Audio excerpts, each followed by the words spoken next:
Seahawks made the announcement last week about their top 50 players in franchise history, and one of those guys joins us right now on the Emerald Queen Casino Sportsbook Hotline. One of the greatest running backs in Seahawk history, and a guy, Dave, that you know well. Curt Warner is with us. Curt, how's it going today? Good. How about you? How about you guys? How are you guys doing today? We're good, C-Dub. Appreciate you coming on with us, and let's get into. I want to ask you some questions, about your career and stuff. But being top 50, I mean, I thought they did a really good job as far as like you had your two guards were in there, Brian Millard and Edwin Bailey. Okay. Yeah, and I feel like they did a really good job of getting guys from each era. And then I talked to Jake and Boogie and Joe Nash, and those guys were all fired up and excited. How cool was that when you found out? It was an interesting call. I got a call from Chuck Arnold, the president, and he kind of he introduced himself. And I'm like, "Hey, Chuck, how are you?" And we started talking. And he's like, "Hey, I just want to let you know that you made the top 50. And I just said, well, thank you very much. I appreciate that.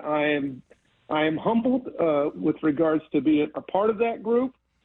And I know there's a lot of Seahawk tradition that comes into it, but I am deeply honored to be a part of it. Yeah, Curt, I think Dave just wanted to tell stories about you and your guys playing together, but we did want to ask you about. Yeah, we wanted to ask you about this first, and then we were going to let you guys reminisce. Let me tell you about Wyman. Oh, please. I do not like yes. him, and I've said this more than one time. When he was a rookie, he came into camp. I was like, oh, Lordy have mercy. There's Bosworth, there's Wyman, there's a couple other guys, and they were your typical rookies. So it took me a little while. And the other thing, too, is that they're linebackers, so they are like arch enemies of the running backs. Yeah. They like to pick on us. They like to jab at us, and so on and so forth. So it was just typical. Now I love David Wyman. I call him Y Monster. We get along quite well years after, that whole process. But it took us 30 years or so to kind of get to that point. I hear that's what it takes. There you go. That's my story, and I'm not making it up. Yeah. So there you have it. Well, it's funny. I remember coming in the very first mini camp, the rookie mini camp, and I was we were doing a one-on-one drill with linebackers and running backs. And so yes. I somehow draw you. I think I tried to move back in the line, but so you came out, came downfield, and then you did kind of a little out and up. And I remember we weren't in pads or anything, and I accidentally jammed you in the neck. And I remember you screaming at me, "You stupid rookie!" Blah blah blah blah. And I was like, "Yeah, I know. He'll love me someday." But yeah, I went and talked to the coaches as well, and and I said, "Well, who is this guy? What's going on here? It's either him or it's me, Chuck. What are you going to do?" I'm making this up. So yeah. There you have it. Oh, that's good stuff. No, we got over it. It's okay. It happens. That's right. Curt, when you think back about those teammates that you had, and a lot of great defensive players, so I know you had to go up against them in practice, but when you think back to your time there, what stands out about some of those guys who are now fellow top 50 members and some of those loaded defenses that they had when you were there? Well, Kenny Easley. I mean, he was just a phenomenal specimen of a football player. And I love the way that he came up and challenged guys. I mean, he didn't back off at all. And and from a hitting perspective, this guy it was phenomenal. And then we had guys like Dave Brown, cornerbacks, defensive guys that were just smart, intelligent, Joe Nash guys who could just go in there and play. And it was a team that prior to that, years before, they just didn't get that type of recognition. And then you bring out Knox, and we bring in some offensive linemen, Reggie McKenzie, Edwin Bailey, Brian Millard, just a number of guys who could play and play very well. So it just made it I think for us, it gave us an advantage because no one was expecting us to play as well as we did that year, and we ended up, going to the playoffs and AFC Championship game. So it was a good run, and we were talented. I think my favorite year in the NFL, C-Dub, was 1988, and that was the first time we won the AFC West. At the time, we were in the AFC West, and I think we did that by winning down in L.A. playing the Raiders. But that was just, I felt like that team was so well put together, and it was just really exciting. You have any memories from that year? I mean, that was something that they had never done in 12 or 13 years of the franchise, is win the AFC West. I mean, I know you guys had gone to the playoffs before, and I think you got in as a wild card, but winning the AFC West just was, to me, I'm very proud of that, and I thought that was maybe my favorite year. How about you? Well, you know what? I agree with you 100%. I thought we had better teams, especially the 86 team, where I thought that we didn't get to the playoffs, but man, we got on a roll going in about that last 4 or 5 games. And I think if we would have got to Denver, and we beat Denver, but I think if we'd have gotten to the playoffs that year, I think we would have gone deep into the playoffs. But yes, winning winning our division was the first of a number of things that we can claim as first up doing or accomplishing this particular goal. So, yes. Hey, Curt, so last year, the Seahawks, obviously, they have a new head coach, so he's going through it for the first time, Mike McDonald and this team growing together. What was it like for you, your first year in the NFL, also the first year for Chuck Knox? How was it working with a coach in his first year with the team? Well, you got to remember, Chuck Knox was a veteran coach. So it was just a matter, I think, of him bringing in the right pieces, putting the right combinations together.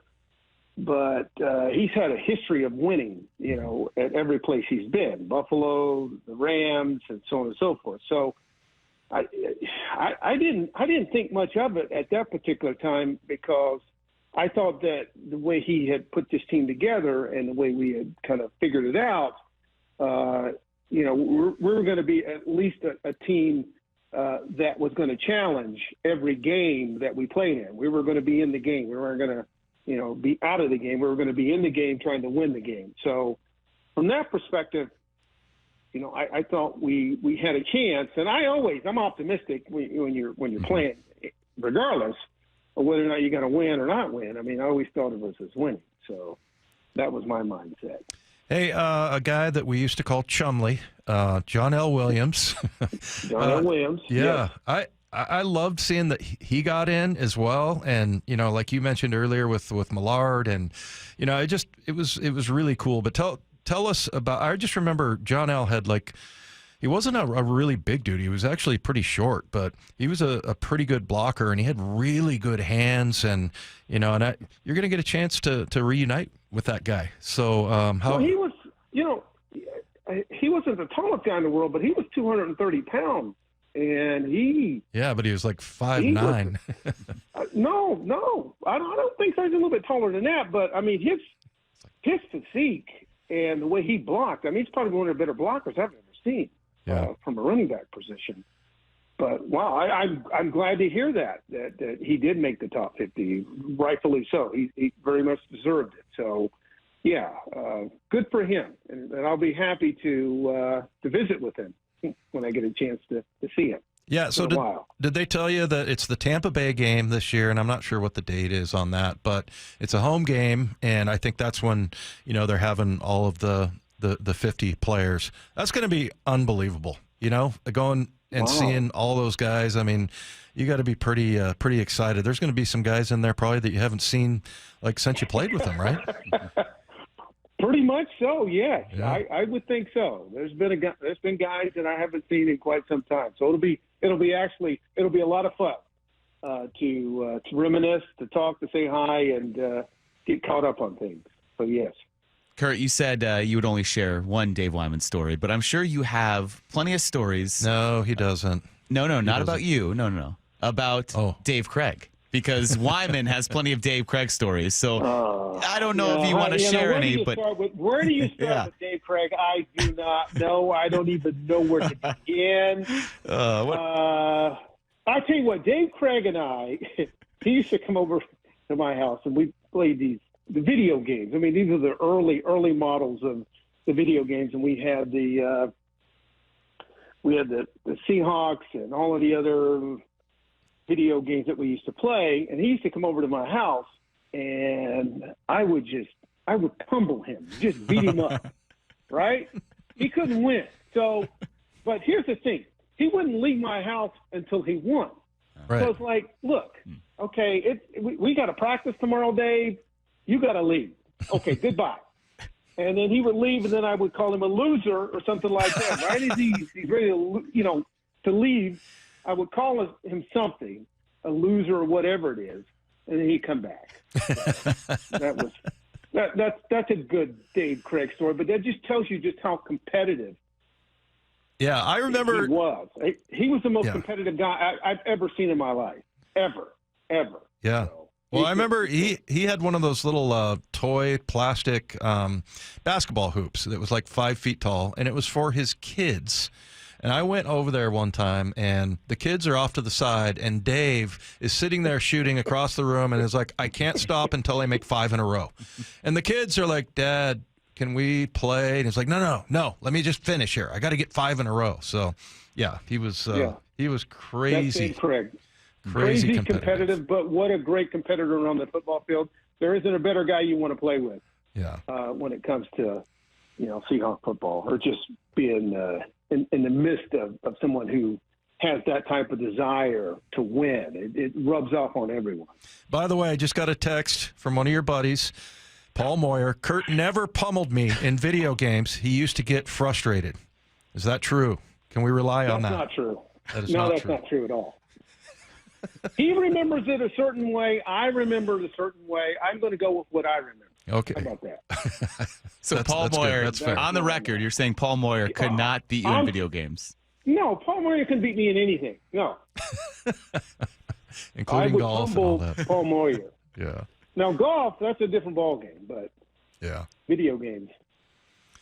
Hey, Curt, who's a guy that you look at the running backs now? And I know you probably don't watch nearly as much as you used to, but as far as running backs go, are there any out there right now, or just over the years that you looked at that guy and I remember watching certain linebackers on film, just going, man, look at this guy. Is there anybody like that is playing either now or was in the past?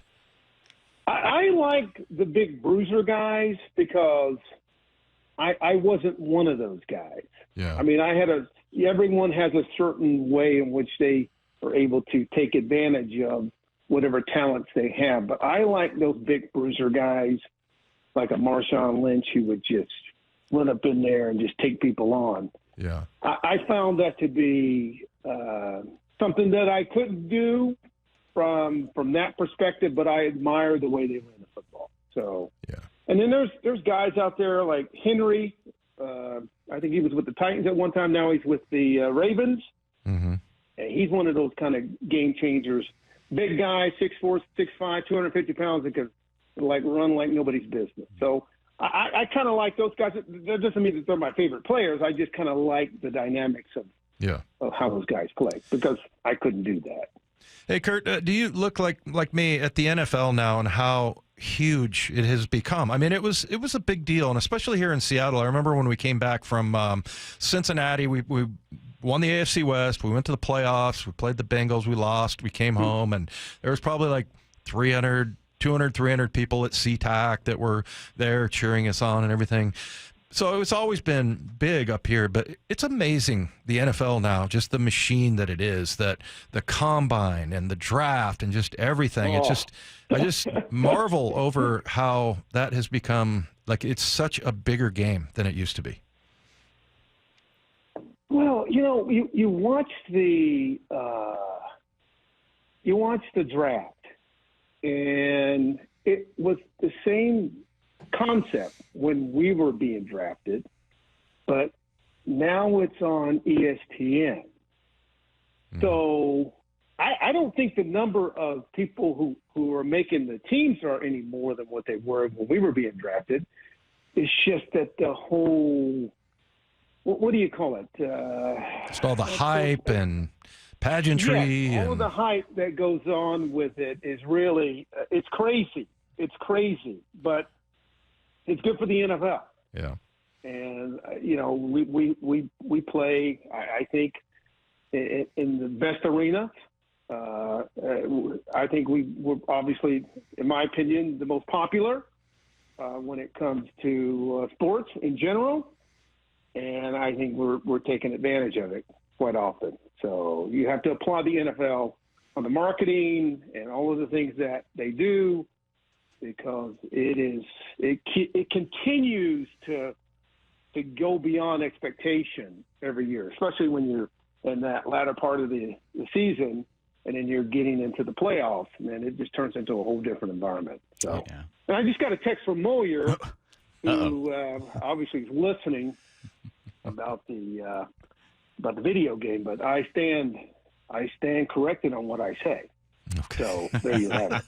I got a little Moyer story to tell the listeners here in a second after we move on. But Curt, it's been great talking to you, man. Congratulations, and well deserved. And I can't wait to see you when you come up for the Tampa Bay game. Well, thank you, sir. I appreciate that. Why, Monster. All right, buddy. Thanks, Curt. Thanks, Okay, C-Dub. All right, guys. All right, buddy.